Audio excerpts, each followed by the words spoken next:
welcome back, everyone, to Roompact's ResEdChat podcast. Every episode, we're featuring a variety of topics of interest to higher ed professionals who work in and with university housing, residence life, residence education, whatever you might call it. But this is a special episode. This time every year, we welcome at Roompact a new ACUHO-I intern that works throughout the summer on different strategic projects. So we like to kind of give sort of a bookend experience to introducing that intern and having them also reflect on their experience. So we will start out. If you want to introduce yourself to everyone, I know there was, we'll put it in the show notes, a more sort of in-depth kind of introductory blog posts as well. But if you just want to kind of quick elevator pitch, kind of who you are, what you do, and then we'll kind of go on from there. Absolutely. Thank you so much for having me, Dustin. My name is Seferine Baez, and I am a full-time professional at Boston University. So I am in Res Life here and do oversee about 2 blocks of buildings, like 12 buildings in total. Very mixed population for me. So, first year students, international students, master's and doctoral students as well, and a bunch of living learning communities, which is connected, I think, to what we'll talk about today. About half of my team serves the honors college here at BU. So, I have to hire from the pool of honors students, and the first years in the program, in particular, live with me. So, that's only one of the many specialty communities, but that's definitely part of why my heart is here. I had gotten an internal transfer here at BU since starting, just a lateral move to serve with this particular population. So I was really excited about that. But this will be I'm at BU as of 3.5 years at the end of this semester. So I was sort of a pandemic hire. And prior to that, had served nearby at another school, a public school in Boston, the Massachusetts College of Art and Design. So that was a really fun first venture into residence life at a professional level. And I had done some college access work as well. So done a little bit, done a few different things. I'm a first generation student, so I really enjoyed being in the public school setting and serving students that were more similar to me. But even at like a massive institution like BU, where I am now, those students exist. There's maybe a little less of them, but maybe they even have different needs, right? Being surrounded by folks that don't have a similar experience to them. So I'm glad to be a friendly face on that regard. So I think that's most of the professional stuff. I just say that I am wrapping up my master's in educational leadership and policy studies here at the Wheelock School of Human Development and Education at BU. So it's been a privilege to use that sweet tuition remission to get a job.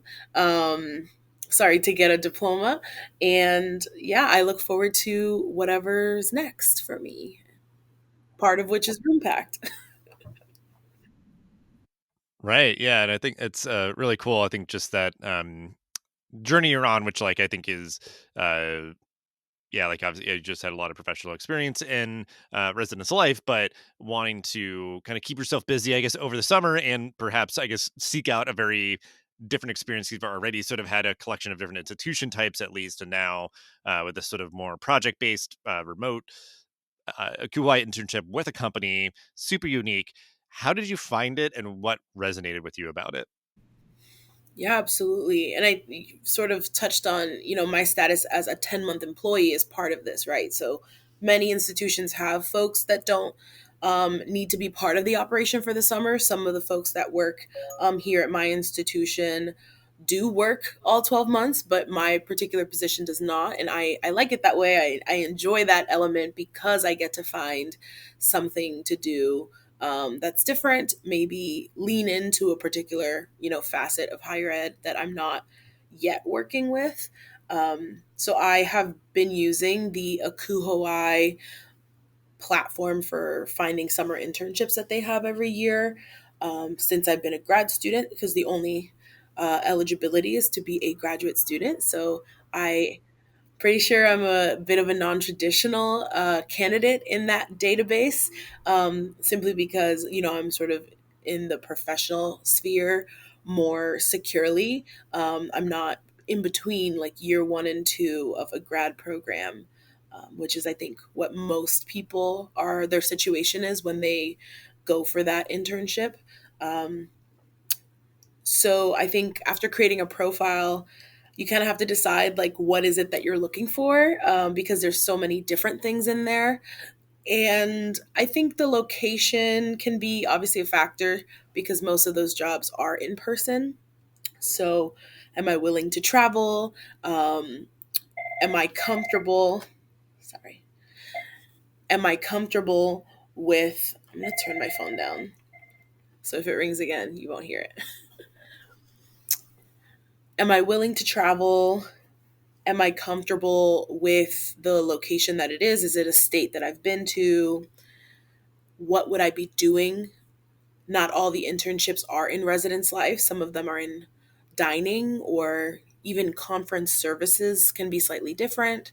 What's the population of people I'll be working with? Is it high school students? Is it college undergrads? Is it external groups? So it's like a lot of questions I sort of ask myself. And I applied to like a bunch of different things. What attracted me to Roompact in particular is I tried to look through all of it, but there is so many listings. But out of everything I looked at, it was the only thing that wasn't a school. It was the only thing that wasn't an institution. I'm not going to say that I know for sure that there aren't any others like that in there, but I didn't come across them myself throughout my search. And so that was already stood out. I'm sort of a different kind of candidate, and this is sort of a different kind of post. As I was reading it, I think res ed is something that's always in the back of my mind. And at large institutions like BU, um, it might not be something I spend a lot of time on just because there's just so much to do. I think that's true for all of us, but it might not be on my plate to kind of really dig into the res ed curriculum like as it exists here. And there's nothing wrong with that, but if I want to kind of like work more deeply in that particular realm, it was exciting to come across something where that was like the entire point. So I have different experiences at different institutions, um, but I haven't done something yet where I really get to focus on this particular part. So I'm definitely excited to do that. Yeah, that's what I was curious from your because I think we've speculated here that like we're one of the only companies that offers something like this on that platform, but um I guess like imagining that like there's this sprinkling of remote opportunities there, but certainly any company that works in this space, I would it's nice to have sort of the distinction, but it's also like, yeah, I mean, I think there's room for anybody, to jump in as well. But yeah, I mean, I think that's definitely like a powerful thing to like have such a unique opportunity to get a unique experience and sort of just taking up that sort of new challenge.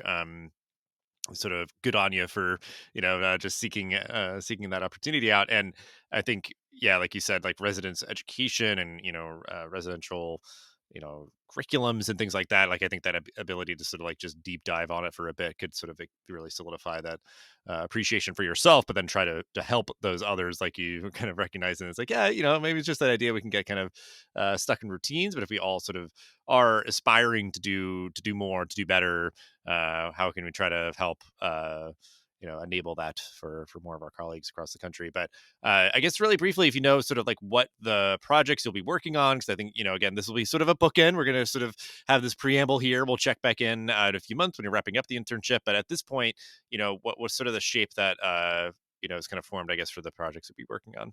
Primarily content for the site, and I've been really enjoying getting to know the whole team at Roompact, even if like my role won't be heavy into the software component. That is really, what the company can spend a lot of their time on. Um, what I really love is how the content is just open for anyone to click through, right? You don't have to use the software in order to kind of look through some of these articles that are posted. So it really feels like we're able to contribute to the industry in general, and not too widely higher ed student affairs, but real specific to res life.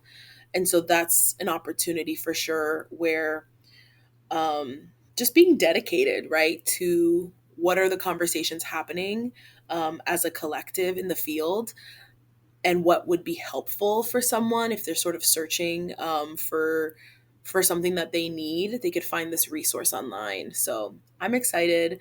I know that I'll be primarily doing professional development for student staff. There might not be as much of that in there so far.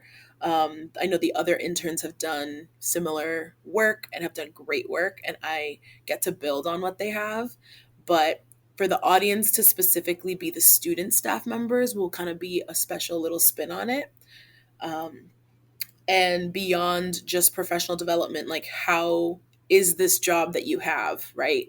As a kind of paraprofessional, part-time student employee, while you're likely in classes for maybe something totally different. You're not even going for education sometimes, as an RA, right? Or whether that be a resident advisor, community advisor, whatever it's called at your particular institution. How do you use the skills, right, that you're learning and exercising in whatever job you'll have next, whatever's happening after college for you? So that'll be fun.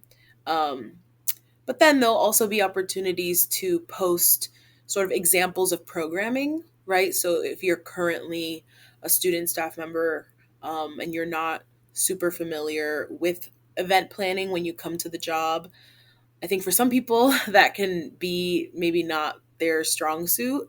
And so a little bit of that will be exciting. So if there's like particular topics that most any institution would encourage their RAs to bring to their residents, we might have some kind of like canned programs, or, maybe just a little bit more about that topic or theme, so that the RA who's like not familiar with that topic will feel a little better after reading that post, that article. So it'll be a combination of those things, and I'm excited to see what we come up with. Yeah, I mean, that's all really good stuff. I mean, that just that content can be, maybe RAs themselves are just searching around and trying to find it, but like, for the community that a lot of folks who are listening and everything, is like you can try to just kind of grab onto these things and just share them directly with your staff to help them, or just going to help inform your perspective of how to frame, the job into the benefits of it. But yeah, I mean, I think it is just that idea that like we, through like this podcast and many other things, just really try to be really plugged in and of service. And it's always cool to see the kind of different ways that that's manifesting. And I think it's been a little bit more over this like past year or so that there's been like episodes of this podcast that are like specifically about and for RAs that again can be directed towards them, or supervisors could try to bring those up. But yeah, I think that's really exciting, really necessary, really helpful. And as we wind down, I know there's one thing that stuck out to me, like just kind of seeing from your background and things that you do, because I'm also a somewhat involved alumni. I'm on the board of directors of my alumni association for the University of Delaware. So I see, you're involved in that way as well. Can you talk a bit about that? I guess like what inspired you to kind of get involved in that way and what that experience has been like for you? Yeah, thanks for noticing that. I am really always happy to talk about my alma mater, and um, service with them has kept me grounded, I think, throughout different jobs at different institutions.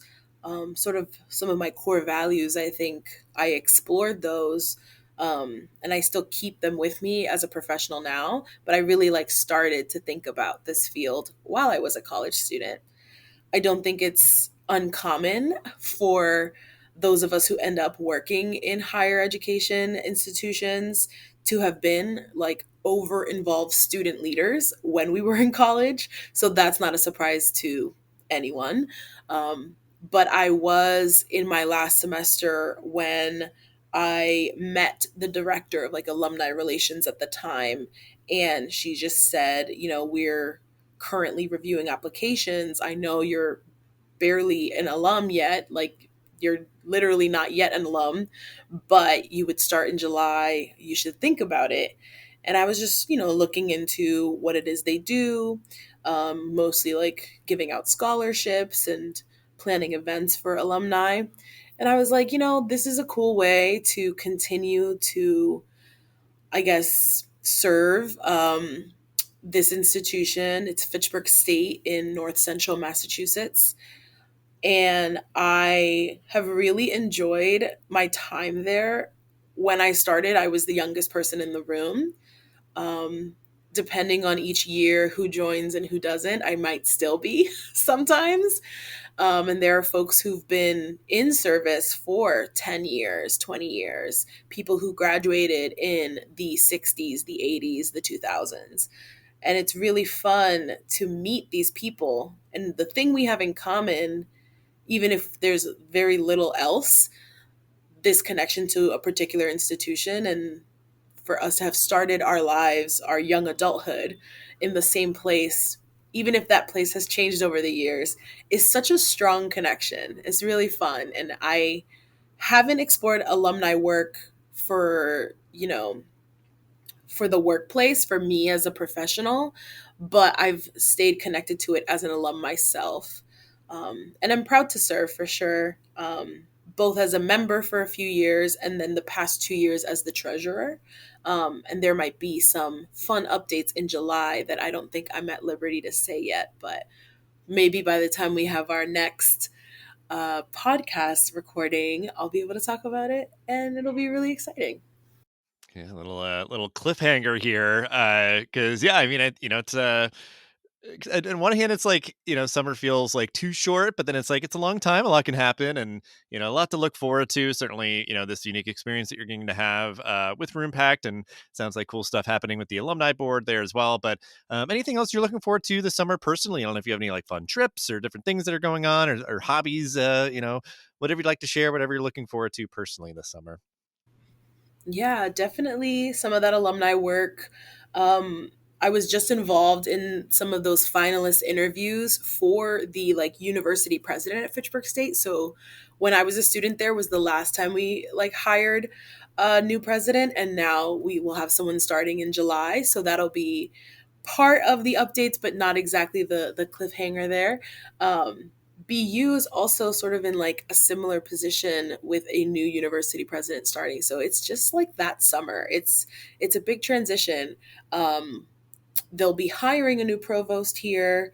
We just got a new dean of students like 6 months ago. So it's exciting to kind of see, um, even though it can be stressful when there's turnover, it just feels like the land of opportunity for a moment. Like everything could change, new personalities, new perspectives coming in. For me, as a person, I've got a summer birthday, so that'll be good. And because I'll be remote with Roompact, right, as we are, I can kind of physically work from like a lot of different places. So maybe I'll be visiting family, right, in New York. My best friend is a documentarian out in California. I've got family in Florida, in the Dominican Republic. So who knows? Maybe I'll be a little bit of a nomad this summer. I guess we'll see. Yeah, digital nomad.